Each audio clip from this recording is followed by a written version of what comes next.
নমস্কার তোমাদের সবাইকে সানা স্মাইল এডুকেশন সেন্টারে স্বাগত জানিয়ে আজকের ক্লাসটি শুরু করছি।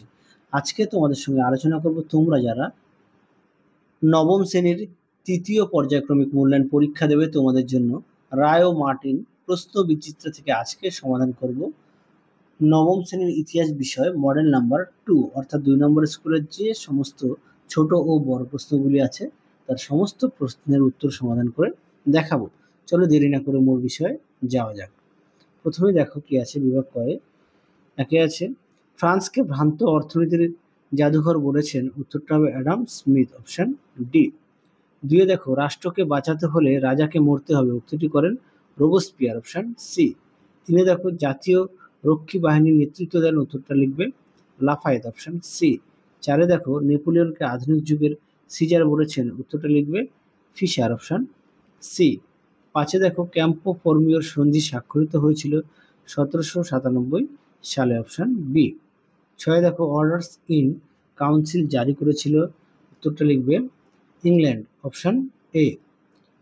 সাথে দেখো পার্লামেন্টের নির্দেশে ফ্রান্সের সিংহাসনে বসেন, উত্তরটা লিখবে লুই ফিলিপ, অপশন সি। পরবর্তী দেখো ব্রেড অর লেড স্লোগানটি কোন বিপ্লবের সময় দেওয়া হয়, উত্তরটা লিখবে ফরাসি বিপ্লবের সময়, অপশন এ। পরবর্তী দেখো কি আছে 9 দাগের জুলভেরাইন শুল্ক সংঘ গঠিত হয়েছিল, উত্তরটা লিখবে 1818 সালে, অপশন বি। 10 দেখো পৃথিবীর কর্মশালা বলা হয় যে দেশকে, উত্তরটা লিখবে ইংল্যান্ড, অপশন বি। 11 দাগে দেখো উড়ন্ত মাকু আবিষ্কার করেন, উত্তরটা লিখবে জন কে, অপশন ডি। 12 দাগে দেখো দাস ক্যাপিটাল গ্রন্থটি প্রকাশিত হয়েছিল, উত্তরটা লিখবে 1867 সালে, অপশন বি। 13 দাগে দেখো রুশীকরণ নীতি কার্যকর করেন, উত্তরটা লিখবে প্রথম নিকোলাস, অপশন ডি। 14 দাগে দেখো রাশিয়ান সোশ্যাল ডেমোক্রেটিক ওয়ার্কার্স পার্টির মুখপত্র হলো, উত্তরটা লিখবে ইস্কা, অপশন বি। তারপরে দেখো 15 দাগে নতুন অর্থনীতি চালু করেন, উত্তরটা লিখবে রুজভেল্ট, অপশন এ। পরবর্তী দেখো কি আছে রোম বার্লিন অক্ষ চুক্তি স্বাক্ষরিত হয়েছিল, উত্তরটা লিখবে 1936 সালে। তারপরে দেখো 17 দাগে পার্ল হারবার বন্দর আক্রমণ করেছিল, উত্তরটা লিখবে জাপান, অপশন ডি। পরবর্তী দেখো কি আছে 18 দাগের আন্তর্জাতিক শান্তি হলো কাপুরুষের স্বপ্ন, উক্তিটি কার, উত্তরটা লিখবে হিটলারের, অপশন সি। তারপরে দেখো 19 দাগের লিগ অফ নেশনস এর সদর দপ্তর অবস্থিত ছিল, উত্তরটা লিখবে জেনেভা, অপশন সি। পরবর্তী দেখো সম্মিলিত জাতিপুঞ্জের বর্তমান মহাসচিব হলেন, উত্তরটা লিখবে অ্যান্টোনিও গুটারেস, অপশন ডি। পরবর্তী দেখো কি আছে ঠিক ভুল এক কথা উত্তর, একটি বাক্যে উত্তর দাও। ফরাসি পার্লামেন্টের কি বলা হতো, উত্তরটা লিখবে এস্টেস। দিয়ে দেখো ইউরোপীয় শক্তি সমবায় কে গঠন করেন, উত্তরটা লিখবে বিসমার্ক। তিনে দেখো এমস টেলিগ্রাম কে সংবাদপত্র প্রকাশ করেন, উত্তরটা লিখবে বিসমার্ক। চারে দেখো জাতিপুঞ্জ দিবস কবে পালিত হয়, উত্তরটা লিখবে 24শে অক্টোবর। তারপরে দেখো সত্য মিথ্যাগুলো একটু দেখে নাও। 1 দাগের প্রশ্ন উত্তরটা হবে সত্য, 2 দাগেরটা হবে মিথ্যা, 3 দাগেরটা হবে সত্য, 4 দাগেরটা হবে সত্য। পরবর্তী দেখো কি আছে বাম স্তম্ভের সঙ্গে ডান স্তম্ভ মেলাও। 1-এরটা হবে সি, 2-এরটা হবে এ, 3-এরটা হবে বি, 4-এরটা হবে ডি। পরবর্তী দেখো বিবৃতিগুলো দেখে নাও। 1 দাগের উত্তরটা হবে সি, দেখে নাও। 2 দাগেরটা হবে সি, 3 দাগেরটা হবে বি, 4 দাগেরটা হবে এ। আশা করি দেখে নিয়েছো। তো পরেরটা দেখো বিভাগ গয়ে কি আছে। 1-এ ফরাসি বিপ্লবের জনক কাকে বলা হয় এবং তার লেখা একটি গ্রন্থের নাম লেখো, উত্তরটা দেখো। দেখো প্রশ্ন উত্তর দেখে নাও। পরবর্তী দেখো টেনিস কোর্টের শপথ কি, উত্তরটা দেখো। দেখে নাও টেনিস কোর্টের শপথ বলতে কি বোঝো, এখান থেকে এই পর্যন্ত উত্তরটা লিখবে। পরবর্তী দেখো চতুর্থ শক্তিজোট কবে ও কাদের নিয়ে গঠিত হয়, উত্তরটা দেখো। দেখো উত্তরটি চতুর্থ শক্তিজোট, এখান থেকে এই পর্যন্ত লিখবে। পরবর্তী দেখো পোড়ামাটি নীতি কি, খুব গুরুত্বপূর্ণ প্রশ্ন, আসে পরীক্ষা প্রশ্নটি। খুব গুরুত্বপূর্ণ। দেখো উত্তরটি, এখান থেকে এই পর্যন্ত লিখবে। পরবর্তী প্রশ্ন দেখো, পাঁচের ভিয়েনার সম্মেলনকে সভাপতিত্ব করেন, উত্তরটা লিখবে মেটারনিখ। এই সম্মেলনে গৃহীত দুটি নীতির নাম লেখো। দেখো প্রশ্ন উত্তরটি,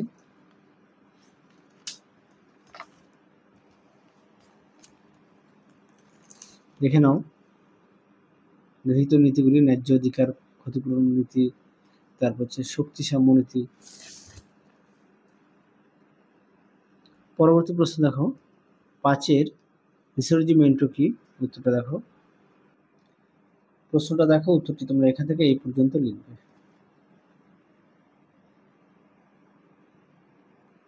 পরবর্তী প্রশ্ন দেখো, ঔপনিবেশিক প্রতিদ্বন্দ্বিতা বলতে কি বোঝো? দেখো প্রশ্ন উত্তরটি উপরে লিখে দিয়েছি। কি আছে, বিভিন্ন ঔপনিবেশিক শক্তি যেমন ইউরোপীয় দেশগুলো একে অপরের সাথে তাদের উপনিবেশ স্থাপন ও তাদের উপর নিয়ন্ত্রণ প্রতিষ্ঠা করার জন্য যে প্রতিযোগিতা বা সংঘাত করত তাকে বলে ঔপনিবেশিক প্রতিদ্বন্দ্বিতা। আশা করি দেখে নিয়েছো, দেখো আরেকবার একটু দেখে নাও তোমরা। পরবর্তী দেখো কি আছে, আটের মুক্তদার নীতি কে কবে ঘোষণা করেন, উত্তরটা লিখবে 1889 সালে জন হে। তাহলে আর একটু দেখিয়ে দিব বই থেকে। দেখো উত্তরটি,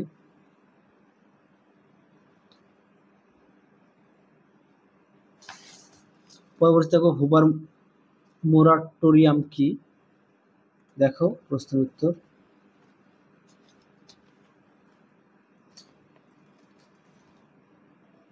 দেখে নিও, এখান থেকে এই পর্যন্ত লিখবে উত্তরটি।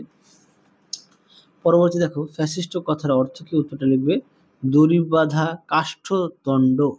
তারপরে দেখো, ফ্যাসিস্ট দলের মুখপত্রের নাম কি, উত্তরটা লিখবে বেনিটো মুসোলিনি। আশা করি দেখে নিয়েছো। পরবর্তী প্রশ্ন দেখো, অপারেশন বারবারোসা কি, দেখো প্রশ্নের উত্তরটি তোমরা এখান থেকে এই পর্যন্ত লিখবে। এখান থেকে এই পর্যন্ত। পরবর্তী প্রশ্ন দেখো, মিউনিখ চুক্তি কবে কাদের মধ্যে স্বাক্ষরিত হয়, দেখো উত্তর। সালটা দেখে নাও, 1938 খ্রিস্টাব্দে। কাদের মধ্যে হয়েছিল দেখে নাও। পরবর্তী দেখো, 13 দাগের সান ফ্রান্সিসকো সম্মেলন সম্পর্কে টিকা লেখো। দেখো প্রশ্নের উত্তর।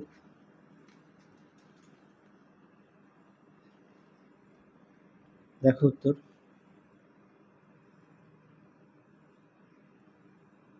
এখান থেকে এই পর্যন্ত লিখবে উত্তরটি। পরবর্তী দেখো, সম্মিলিত জাতিপুঞ্জের সংস্থাগুলির নাম লেখো।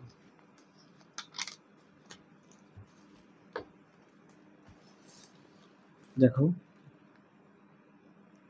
তোমরা অবশ্যই পাঠ্য বই খুঁটিয়ে পড়বে, সমস্ত বিষয়ে পাঠ্য বই অবশ্যই খুঁটিয়ে পড়বে। আর তোমাদের আগের ভিডিওতে সাজেশন দেওয়া আছে, তোমরা অবশ্যই সাজেশনটুকু দেখে নিও। আচ্ছা, তোমাদের এই মডেল সেটের মধ্যে তোমাদের একটি প্রশ্ন রাখলাম, যেটা তোমরা কমেন্ট বক্সে উত্তর দেবে। তোমাদের প্রশ্নটা হচ্ছে, ILO এর সম্পূর্ণ নাম কি, আরো একবার বলি, ILO এখানে লিখে দিই তোমাদের যাতে সুবিধা হয়। হ্যাঁ, ILO এর ফুল ফর্ম কি, অবশ্যই কমেন্ট বক্সে উত্তর জানাবে। পরবর্তী প্রশ্ন দেখো, এবার আর দেখো বিভাগ ঘয়ের কি আছে। একদিকের ফরাসি বিপ্লবের পশ্চাতে ফরাসি রাজতন্ত্রের দায়িত্ব বর্ণনা করো। দেখো উত্তর। দেখো উত্তরটি এখান থেকে লিখবে।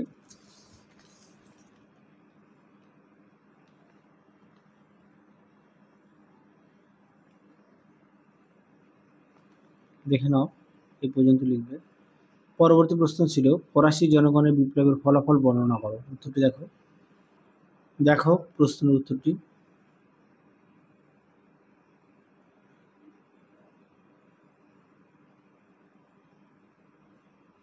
এই পর্যন্ত লিখবে। পরবর্তী প্রশ্ন দেখো কি আছে, 2 দাগের ফ্রান্সের নেপোলিয়ন বিরোধী প্রতিক্রিয়ার কারণগুলি লেখো। উত্তরটি দেখো। দেখো উত্তরটি এখান থেকে লিখবে।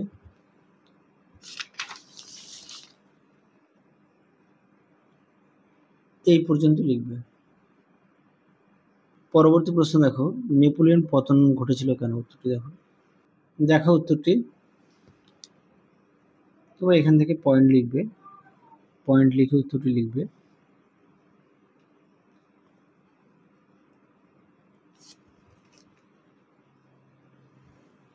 পরবর্তী প্রশ্ন দেখো,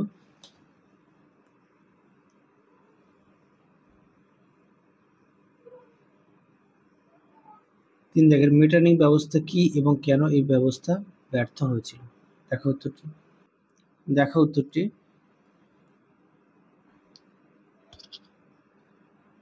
দেখে নাও উত্তরটি। ব্যর্থতার কারণটাও দেখো।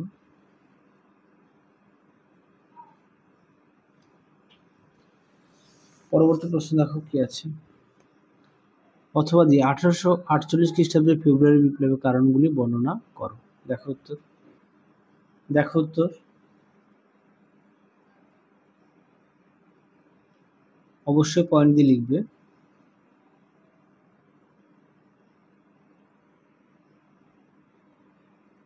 এই পর্যন্ত লিখবে। পরবর্তী প্রশ্ন দেখো, 4 দাগের ইংল্যান্ডে প্রথম কেন শিল্প বিপ্লব ঘটেছিল? উত্তরটা দেখো। দেখো উত্তর, তোমরা অবশ্যই পয়েন্ট দিয়ে লিখবে।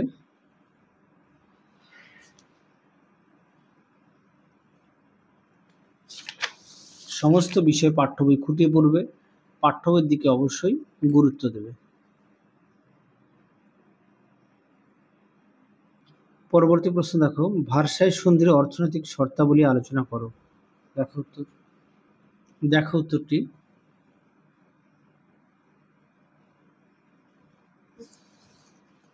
দেখে নাও।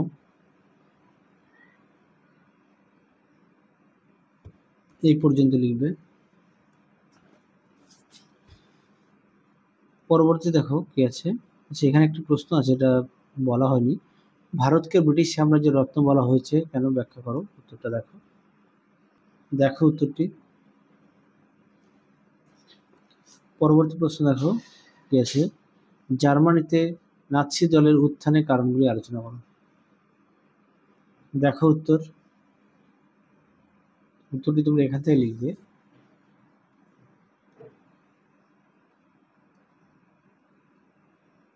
অবশ্যই পয়েন্ট দিয়ে লিখবে।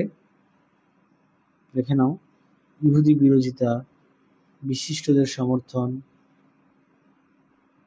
দেখে নাও। এই পর্যন্ত লিখবে। আর প্রতিটা প্রশ্নের পাশে পেজ নাম্বার দেওয়া আছে, যাতে তোমাদের পড়তে সুবিধা হয়। পরবর্তী প্রশ্ন দেখো, ফ্যাসিবাদ ও নাৎসিবাদের সঙ্গে গণতান্ত্রিক আদর্শের পার্থক্য লেখো। দেখো উত্তরটি। দেখে নাও উত্তরটি।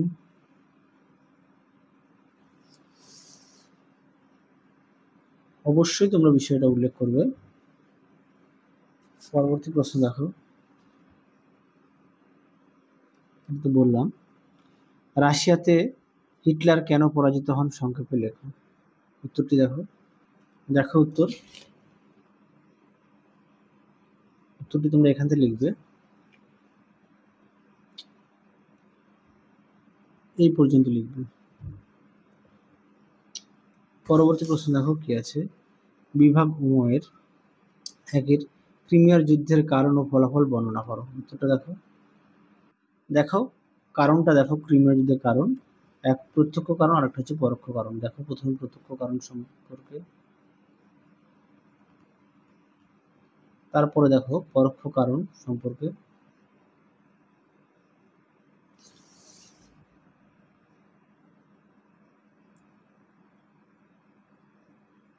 এবারে দেখো তোমরা পরোক্ষ কারণ এই পর্যন্ত লিখবে। হ্যাঁ,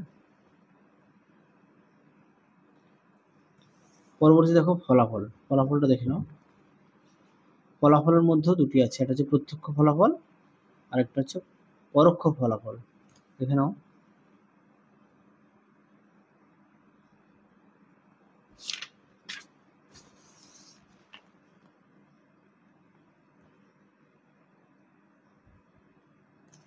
এই পর্যন্ত।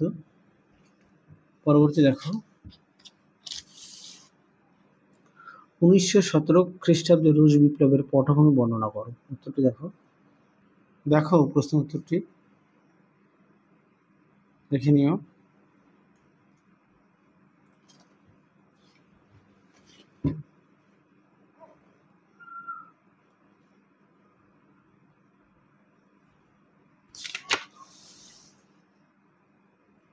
ঠিক এই পর্যন্ত লিখবে। পরবর্তী প্রশ্ন দেখো, দ্বিতীয় বিশ্বযুদ্ধের কারণ বর্ণনা করো। খুব গুরুত্বপূর্ণ প্রশ্ন, উত্তরটি দেখো। দেখো উত্তর, তোমরা উত্তরটি এখান থেকে লিখবে। দেখে নিও উত্তরটি।